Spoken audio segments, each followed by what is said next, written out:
y todas las voces que te acompañan cada mañana. Radio Boom Show. Nuestro próximo programa.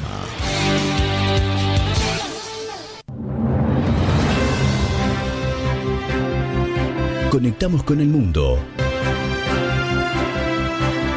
Estas son las noticias. Noticias.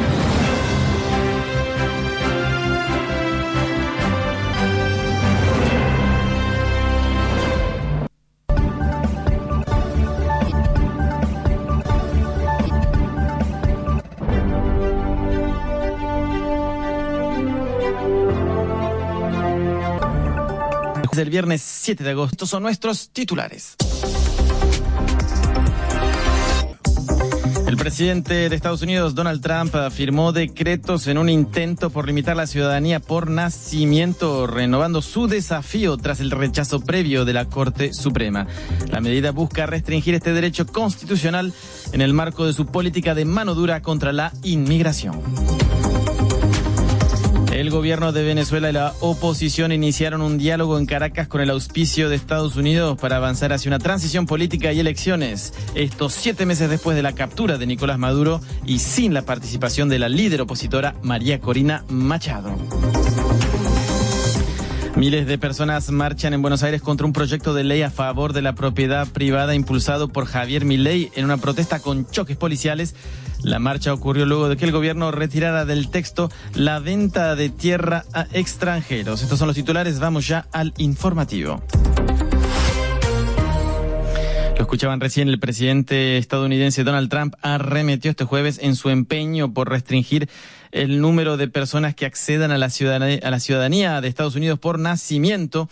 Esto pese al reciente rechazo de la Corte Suprema a su primer intento, como lo amplía la información desde Washington nuestro corresponsal Cristóbal Vázquez. A pesar de que la Corte Suprema le hubiera tumbado la iniciativa a Trump de eliminar la ciudadanía por nacimiento en Estados Unidos, Trump sostiene que el fallo todavía le otorga la autoridad para limitar la ciudadanía por nacimiento bajo excepciones de larga data reconocidas por la propia Corte. Así entonces, estas nuevas 2 órdenes ejecutivas aplican a nacimientos futuros vinculados a 4 categorías. Primero, a hijos de personal diplomático extranjero que trabajan en Estados Unidos. Segundo, a hijos de personas clasificadas como enemigos extranjeros que pertenecen a grupos declarados terroristas a nivel federal. Tercero, a hijos que nazcan en territorios estadounidenses, pero solo si el Congreso modifica la ley para poner fin a la ciudadanía automática en esos territorios. Y esto aplicaría principalmente a hijos que nacen en Puerto Rico, pero según analistas la medida sería improbable que pasara en el Congreso. Y cuarto, a hijos de madres que ingresan a Estados Unidos de forma expresa con el objetivo de dar a luz en territorio estadounidense. Precisamente una segunda orden ejecutiva firmada por Trump demanda al secretario de Estado y al de Seguridad Nacional emitir reglas para frenar el turismo por nacimiento. Así las cosas, los funcionarios de inmigración podrían negar la entrada a Estados Unidos a una madre embarazada si determinan que ingresa al país con el objetivo de dar a luz. Informó desde Washington Cristóbal Vázquez. Agregar de que no existen cifras oficiales que contabilicen el número de extranjeros que viajan a Estados Unidos con el propósito explícito de dar a luz y obtener la ciudadanía para sus hijos.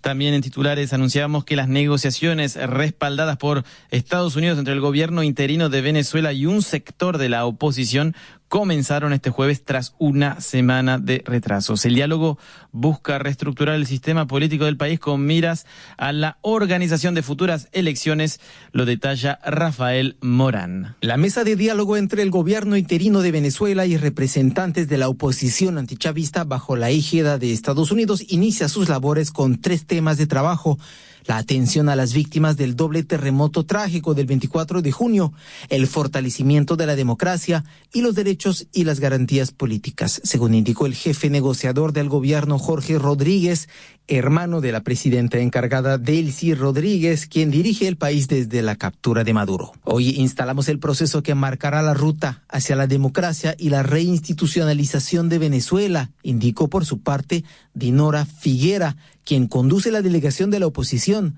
tras volver a Venezuela después de un exilio en España. Esta exdiputada lideró la Asamblea Legislativa Opositora de 2015, que nunca fue reconocida por Maduro. Figuera conduce una delegación compuesta de 3 exdiputados opositores del partido Primero Justicia y 2 que provienen de las filas de Voluntad Popular.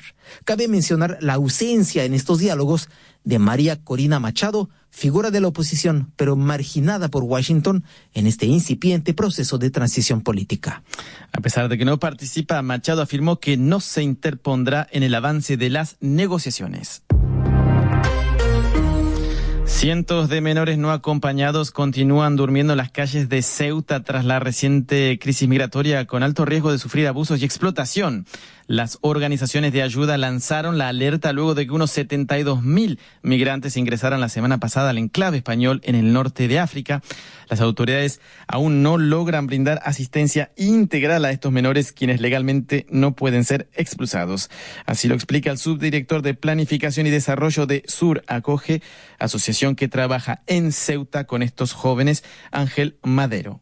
Existen niños y niñas que se vieron empujados por la situación que se vivió de avalancha o de entrada masiva en ese momento y han llegado a Ceuta sin conocimiento de su familia, con lo cual hay familias pues, que están en Marruecos muy preocupadas porque sus hijos están en Ceuta y quieren que vuelvan a su casa con ellos. Hay otros chavales que han llegado pues con conocimiento de su familia, buscando ese futuro que Marruecos le niega, y hay otras realidades diferentes pues de chicos y chicas que han estado viviendo situaciones muy complejas en Marruecos y que aprovechan esta oportunidad pues para escapar de ella. Hay muchos chicos y chicas que están manifestando querer volver a Marruecos, con lo cual eso se facilita muchísimo, porque si el chico quiere y encima está identificado en la familia, pues mucho más fácil reintegrarlo. El alcalde de Ceuta declaró este jueves que alrededor de 100 personas murieron durante la entrada masiva y que entre 3.000 y 5.000 migrantes todavía permanecen en el enclave. Juntos somos más en contra del crimen organizado. Juntos vamos a lograr que Chile vuelva a tener ese lugar que nunca debió haber perdido de ser el país más seguro de toda Latinoamérica. Así hablaba el presidente chileno José Antonio Kast este jueves al encabezar un operativo policial en el marco de sus nuevas reformas de seguridad. El plan busca endurecer el combate contra el narcotráfico, el terrorismo, la inmigración irregular y el crimen organizado. Al asumir el cargo, Kast prometió una gestión de emergencia y mano dura contra el crimen. Así lo resalta el profesor de la Universidad de Chile, Octavio Avendaño.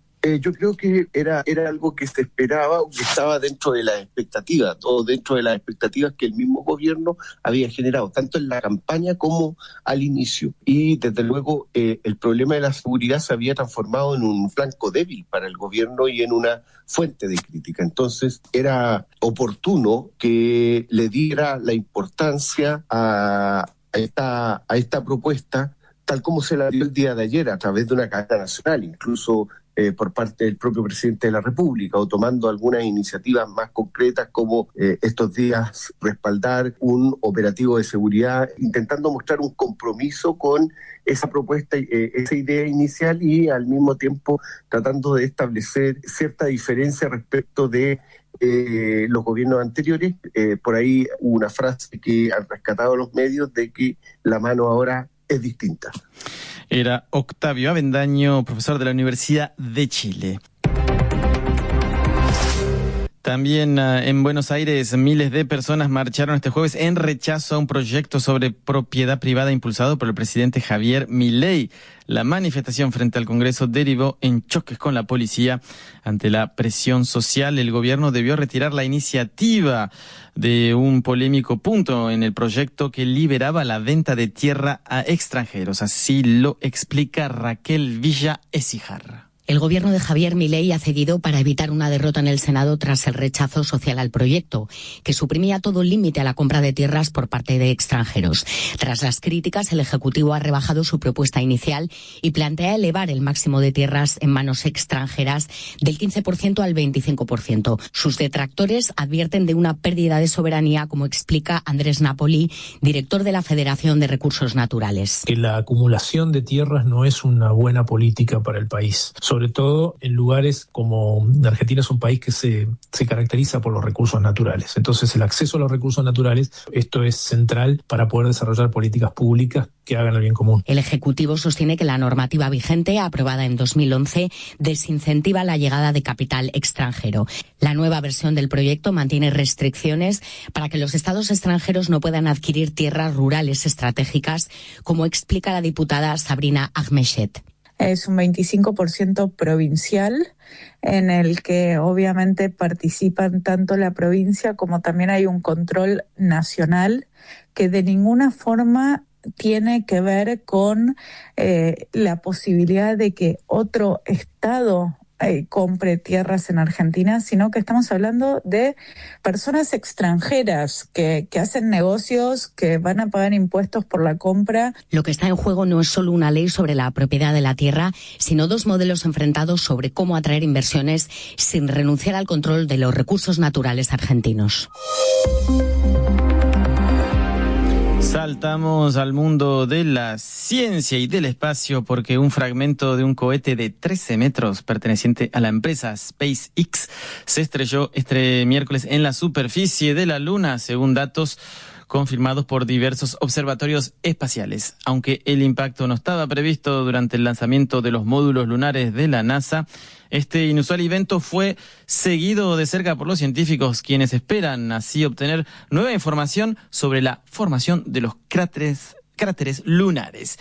¿Por qué todo esto? Las explicaciones las tenemos con el astrónomo del Observatorio ALMA en Chile, Sergio Martín. Cuando un objeto, un pedazo de una nave, digamos, cae sobre la Tierra, esta pieza se desintegra por rozamiento con la atmósfera. Sin embargo, la Luna no tiene esa atmósfera protectora. Esa es la razón por la que la Luna está caracterizada por estar absolutamente plagada de cráteres de impacto. La particularidad de este impacto en particular es que, al ser un impacto artificial, somos capaces de saber cuándo va a ocurrir. Sabemos el tamaño del impacto, sabemos el peso del impacto, más o menos en la orientación que va a caer, y eso nos va a permitir después analizar cómo se ha formado el cráter, cuánto material ha levantado el impacto, y la idea es entender cómo un impacto genera estos cráteres, cómo es la física de estas colisiones entre cuerpos que no tienen atmósfera, que son cuerpos además porosos, y eso nos da una idea también de cómo fue la historia en la que se procesan los objetos sólidos dentro del sistema solar, que al final tiene relación con cómo se forman los planetas. Al fin y al cabo, toda la información que tengamos sobre el terreno de las lunas tiene relevancia para la planificación de cualquier misión a futuro con objetivo a la Luna.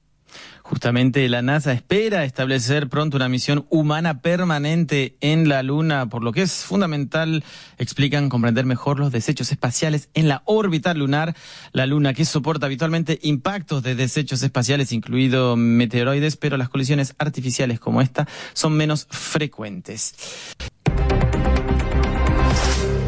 Tras una disputada elección en Colombia, el mandatario electo de la derecha radical, Abelardo de la Espriella, asume este viernes la presidencia del país en la ciudad de Cali, rompiendo la tradición de realizarla en Bogotá. Los motivos de esta elección los explica el informe de Rafael Morán y Marine de la Moissonnière. Tras una serie de polémicas sobre el lugar de la ceremonia, Abelardo de la Espriella, el candidato de la derecha trumpista, quien triunfó en la elección presidencial, asumirá su cargo en Cali y no en la capital colombiana, una decisión que nos sorprende al politólogo Andrés Dávila de la Universidad Javeriana de Bogotá. De la Espriella sigue un poco en la tónica que va a tener, creo yo, su gobierno en un comienzo, que es romper con las formas existentes, con los lugares desde donde se gobernaba, y eso, digamos, en principio como un símbolo de que él no es parte de la política tradicional, de que él es un outsider, que la verdad para mí no lo es tanto, por de dónde proviene y la cantidad de relaciones que ha tenido con políticos,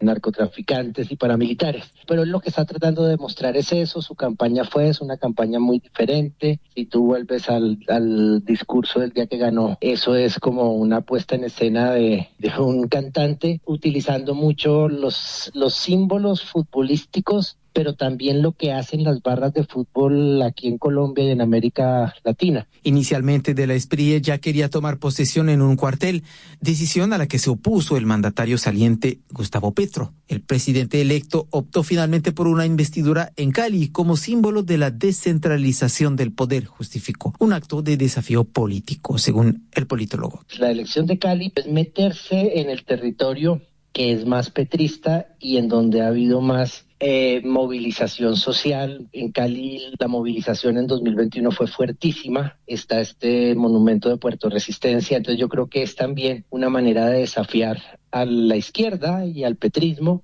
Uno de los primeros anuncios de Abelardo de la Espriella tras su elección fue el cierre de 14 embajadas y la suspensión de las relaciones diplomáticas con Cuba y Nicaragua, una decisión más política que económica, opina Andrés Dávila. El cuento de que entonces hay que reducir las embajadas, eso ahí no se producen ahorros significativos, eso no impacta en el problema fiscal, eso es solo para mostrar cosas. Y en este caso yo creo que se va a utilizar pues para cerrar aquellas que para la derecha resultan como incómodas en una mirada de las relaciones internacionales y de la política exterior que es un poco provinciana a mi gusto. Por su parte, el candidato de izquierda Iván Cepeda, quien perdió la elección por menos de 1 punto porcentual, llamó a movilizarse en las calles para defender los avances sociales del gobierno de Gustavo Petro.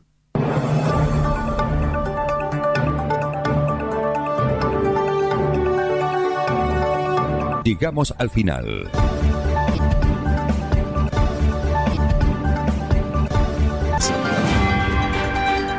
Hasta aquí, el resumen diario de noticias.